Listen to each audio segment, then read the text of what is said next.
ഫിലിപ്പിയ ലേഖനം 4:6 ഒന്നിനെക്കുറിച്ചും വിചാരപ്പെടരുത്. എല്ലാറ്റിലും പ്രാർത്ഥനയാലും അപേക്ഷയാലും നിങ്ങളുടെ ആവശ്യങ്ങൾ സ്തോത്രത്തോടുകൂടെ ദൈവത്തോട് അറിയിക്കുകയത്രേ വേണ്ടത്. അടുത്ത വചനം കൂടെ വായിക്കാം.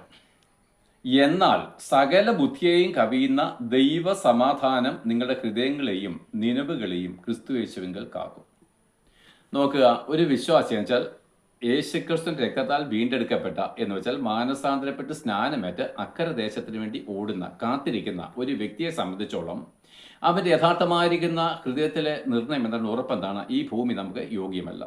ഇവിടെ നമുക്ക് എന്താണ്, ഒരു യാത്രയിലാണ്. ഇതൊക്കെ നമ്മൾ പാട്ടുകൾ കൂടി, നമ്മൾ എന്താണ്, വചനങ്ങൾ കൂടിയൊക്കെ നമ്മൾ പഠിക്കുന്നു, പാടുന്നു, കേൾക്കുന്നു, പലതും വിശ്വസിക്കുന്നുണ്ട്. പക്ഷേ നമ്മുടെ ജീവിതത്തിൽ ചില വിഷയങ്ങൾ, ആവശ്യങ്ങൾ വരുമ്പോൾ പലപ്പോഴും എന്താണ്, നമ്മുടെ വിശ്വാസ ജീവിതത്തിൻ്റെ യാത്ര നമ്മൾ നിർത്തിയിട്ട് നമ്മൾ അവിടെ നിന്ന് നമ്മൾ പലപ്പോഴും എന്താണ്, യാത്ര നിർത്തലാക്കി, അതായത് അക്കരെ ദേശത്തേക്കുള്ള വിശ്വാസ ജീവിതം, വിശ്വാസത്താലുള്ള യാത്ര നമ്മൾ ഓട്ടം നിർത്തിയിട്ട് അല്പനേരമെങ്കിലും നമ്മൾ ഈ ലോകത്തിൻ്റെ ആവശ്യങ്ങൾക്ക് വേണ്ടി കരയുകയും നിലവിളിക്കുകയും എന്താണ്, നെടുവീർപ്പിടുകയൊക്കെ ചെയ്യുന്ന അനുഭവങ്ങൾ നമ്മുടെ ജീവിതത്തിൽ ഉണ്ടായിട്ടുണ്ട്.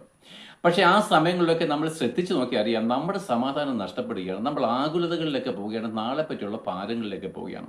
അപ്പോൾ ഇതൊക്കെ നമ്മുടെ ബലഹീനതകളും നമ്മുടേതായിരിക്കുന്ന മാനസികമായിരിക്കുന്ന വിഷമസന്ധികളൊക്കെ അറിഞ്ഞ് പരിശുദ്ധാത്മാവ് പൗലോസിൽ കൂടെ പറയാണ്, ഇതിൻ്റെ ഒന്നും ആവശ്യമില്ല, ഒന്നിനെക്കുറിച്ചും വിചാരപ്പെടരുത്. അത് യേശുക്രിസ്തു തൻ്റെ ഗിരിപ്രഭാഷണത്തിൽ അന്നുള്ള യഹൂദന്മാരോടും അല്ലെങ്കിൽ ശിഷ്യന്മാരോടും പറഞ്ഞിട്ടുണ്ട്.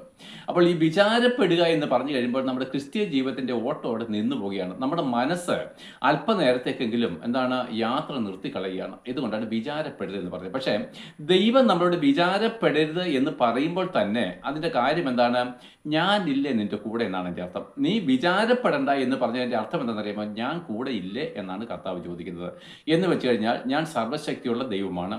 ഞാൻ പണ്ടൊരു ജനത്തെ മരുഭൂമിയിൽ കൂടെ മിസ്രൈമിൻ്റെ അടിമത്തത്തിൽ നിന്ന്, ഈജിപ്തിൻ്റെ അടിമത്തത്തിൽ നിന്ന് അബ്രഹാമിന്, അവരുടെ പിതാവായിരിക്കുന്ന അബ്രഹാമിന് വാഗ്ദത്തം കൊടുത്ത കാനാൻ ദേശത്ത് യാത്ര അയക്കുമ്പോൾ തീക്കൽ പാറയിൽ നിന്ന് ഞാൻ വെള്ളം നൽകിക്കൊടുത്തവനല്ല. ഇതൊക്കെ നമുക്ക് ബുദ്ധിയുപദേശത്തിനായിട്ട് പുതിയ നിയമത്തിൽ എടുത്തെഴുതി വെച്ചിട്ടുണ്ട്. അപ്പോഴെന്താണ്, ആ ജനത്തെ 40 വർഷം പരിപാലിച്ച ഒരു കർത്താവുണ്ട്. അവർ മരുഭൂമിയിൽ കൂടെ പോകുമ്പോൾ എന്താണ്, ഭയങ്കരമായിരിക്കുന്ന മരുഭൂമിയിൽ കൂടെ, വെള്ളമില്ലാത്ത മരുഭൂമിയിൽ കൂടെ നടത്തുമ്പോൾ ആ ലക്ഷക്കണക്കിന് ജനങ്ങൾക്ക് ഓരോ ദിവസം വേണ്ട വെള്ളം, ഓരോ ദിവസം വേണ്ട ഭക്ഷണം ഒക്കെ നൽകി കൊടുത്ത ഞാൻ നിന്നോട് കൂടെ ഉണ്ട്.